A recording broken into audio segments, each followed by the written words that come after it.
ಅಮೆರಿಕದ ಅಯೋವಾದ ಸಣ್ಣ ಪಟ್ಟಣವನ್ನು ನಾಶಪಡಿಸಿದ ಸುಂಟರಗಾಳಿಗೆ ಕನಿಷ್ಠ 5 ಜನರು ಸಾವನ್ನಪ್ಪಿದ್ದಾರೆ ಮತ್ತು 35 ಜನರು ಗಾಯಗೊಂಡಿದ್ದಾರೆ ಎಂದು ಅಧಿಕಾರಿಗಳು ತಿಳಿಸಿದ್ದಾರೆ. ಗಾಯಗೊಂಡವರ ಸಂಖ್ಯೆ ಹೆಚ್ಚಾಗುವ ಸಾಧ್ಯತೆ ಇದೆ ಎಂದು ಅಯೋವಾ ಸಾರ್ವಜನಿಕ ಸುರಕ್ಷತಾ ಇಲಾಖೆ ಬುಧವಾರ ತಿಳಿಸಿದೆ. ಡೇಸ್ ಮೊಯಿನ್ಸ್ನ ನೈಋತ್ಯಕ್ಕೆ ಸುಮಾರು 55 ಮೈಲಿ ದೂರದಲ್ಲಿರುವ 2,000 ಜನಸಂಖ್ಯೆಯ ಗ್ರೀನ್ಫೀಲ್ಡ್ ಪಟ್ಟಣದಲ್ಲಿ ದುರ್ಘಟನೆ ನಡೆದಿದೆ. ಅವಶೇಷಗಳ ಅಡಿಯಲ್ಲಿ ಸಿಲುಕಿರುವವರಿಗಾಗಿ ರಕ್ಷಣಾ ತಂಡಗಳು ಶೋಧವನ್ನು ನಡೆಸ್ತಾ ಇವೆ.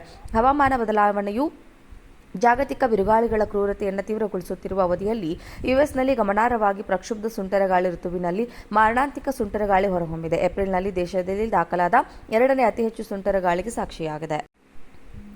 ಅಮೆರಿಕದ ಅಯೋವಾದ ಸಣ್ಣ ಪಟ್ಟಣವನ್ನು ನಾಶಪಡಿಸಿದ ಸುಂಟರಗಾಳಿಗೆ ಕನಿಷ್ಠ 5 ಜನರು ಸಾವನ್ನಪ್ಪಿದ್ದಾರೆ ಮತ್ತು 35 ಜನರು ಗಾಯಗೊಂಡಿದ್ದಾರೆ ಎಂದು ಅಧಿಕಾರಿಗಳು ತಿಳಿಸಿದ್ದಾರೆ. ಗಾಯಗೊಂಡವರ ಸಂಖ್ಯೆ ಹೆಚ್ಚಾಗುವ ಸಾಧ್ಯತೆ ಇದೆ ಎಂದು ಅಯೋವಾ ಸಾರ್ವಜನಿಕ ಸುರಕ್ಷತಾ ಇಲಾಖೆ ಬುಧವಾರ ತಿಳಿಸಿದೆ. ಡೇಸ್ ಮೊಯಿನ್ಸ್ನ ನೈಋತ್ಯಕ್ಕೆ ಸುಮಾರು 55 ಮೈಲಿ ದೂರದಲ್ಲಿರುವ 2,000 ಜನಸಂಖ್ಯೆಯ ಗ್ರೀನ್ಫೀಲ್ಡ್ ಪಟ್ಟಣದಲ್ಲಿ ದುರ್ಘಟನೆ ನಡೆದಿದೆ. ಅವಶೇಷಗಳ ಅಡಿಯಲ್ಲಿ ಸಿಲುಕಿರುವವರಿಗಾಗಿ ರಕ್ಷಣಾ ತಂಡಗಳು ಶೋಧವನ್ನು ನಡೆಸ್ತಾ ಇವೆ. ಹವಾಮಾನ ಬದಲಾವಣೆಯು ಜಾಗತಿಕ ಬಿರುಗಾಳಿಗಳ ಕ್ರೂರತೆಯನ್ನು ತೀವ್ರಗೊಳಿಸುತ್ತಿರುವ ಅವಧಿಯಲ್ಲಿ ಯುಎಸ್ನಲ್ಲಿ ಗಮನಾರ್ಹವಾಗಿ ಪ್ರಕ್ಷುಬ್ಧ ಸುಂಟರಗಾಳಿ ಋತುವಿನಲ್ಲಿ ಮಾರಣಾಂತಿಕ ಸುಂಟರಗಾಳಿ ಹೊರಹೊಮ್ಮಿದೆ. ಏಪ್ರಿಲ್ನಲ್ಲಿ ದೇಶದಲ್ಲಿ ದಾಖಲಾದ 2ನೇ ಅತಿ ಹೆಚ್ಚು ಸುಂಟರಗಾಳಿಗೆ ಸಾಕ್ಷಿಯಾಗಿದೆ.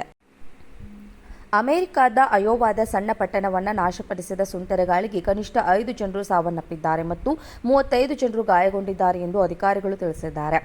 ಗಾಯಗೊಂಡವರ ಸಂಖ್ಯೆ ಹೆಚ್ಚಾಗುವ ಸಾಧ್ಯತೆ ಇದೆ ಎಂದು ಅಯೋವಾ ಸಾರ್ವಜನಿಕ ಸುರಕ್ಷತಾ ಇಲಾಖೆ ಬುಧವಾರ ತಿಳಿಸಿದೆ. ಡೇಸ್ ಮೊಯಿನ್ಸ್ನ ನೈಋತ್ಯಕ್ಕೆ ಸುಮಾರು 55 ಮೈಲಿ ದೂರದಲ್ಲಿರುವ 2,000 ಜನಸಂಖ್ಯೆಯ ಗ್ರೀನ್ಫೀಲ್ಡ್ ಪಟ್ಟಣದಲ್ಲಿ ದುರ್ಘಟನೆ ನಡೆದಿದೆ.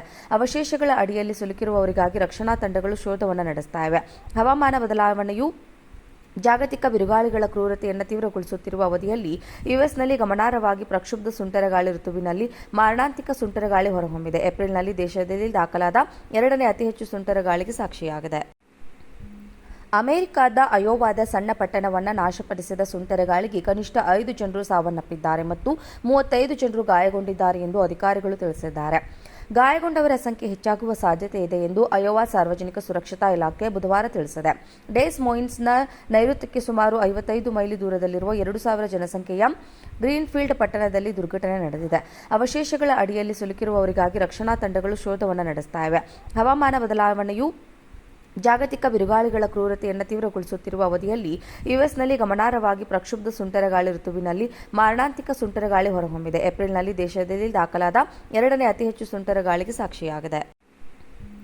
ಅಮೆರಿಕದ ಅಯೋವಾದ ಸಣ್ಣ ಪಟ್ಟಣವನ್ನು ನಾಶಪಡಿಸಿದ ಸುಂಟರಗಾಳಿಗೆ ಕನಿಷ್ಠ 5 ಜನರು ಸಾವನ್ನಪ್ಪಿದ್ದಾರೆ ಮತ್ತು 35 ಜನರು ಗಾಯಗೊಂಡಿದ್ದಾರೆ ಎಂದು ಅಧಿಕಾರಿಗಳು ತಿಳಿಸಿದ್ದಾರೆ. ಗಾಯಗೊಂಡವರ ಸಂಖ್ಯೆ ಹೆಚ್ಚಾಗುವ ಸಾಧ್ಯತೆ ಇದೆ ಎಂದು ಅಯೋವಾ ಸಾರ್ವಜನಿಕ ಸುರಕ್ಷತಾ ಇಲಾಖೆ ಬುಧವಾರ ತಿಳಿಸಿದೆ. ಡೇಸ್ ಮೊಯಿನ್ಸ್ನ ನೈಋತ್ಯಕ್ಕೆ ಸುಮಾರು 55 ಮೈಲಿ ದೂರದಲ್ಲಿರುವ 2,000 ಜನಸಂಖ್ಯೆಯ ಗ್ರೀನ್ಫೀಲ್ಡ್ ಪಟ್ಟಣದಲ್ಲಿ ದುರ್ಘಟನೆ ನಡೆದಿದೆ.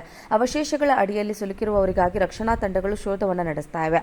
ಹವಾಮಾನ ಬದಲಾವಣೆಯು ಜಾಗತಿಕ ಬಿರುಗಾಳಿಗಳ ಕ್ರೂರತೆಯನ್ನು ತೀವ್ರಗೊಳಿಸುತ್ತಿರುವ ಅವಧಿಯಲ್ಲಿ ಯುಎಸ್ನಲ್ಲಿ ಗಮನಾರ್ಹವಾಗಿ ಪ್ರಕ್ಷುಬ್ಧ ಸುಂಟರಗಾಳಿ ಋತುವಿನಲ್ಲಿ ಮಾರಣಾಂತಿಕ ಸುಂಟರಗಾಳಿ ಹೊರಹೊಮ್ಮಿದೆ. ಏಪ್ರಿಲ್ನಲ್ಲಿ ದೇಶದಲ್ಲಿ ದಾಖಲಾದ 2ನೇ ಅತಿ ಹೆಚ್ಚು ಸುಂಟರಗಾಳಿಗೆ ಸಾಕ್ಷಿಯಾಗಿದೆ.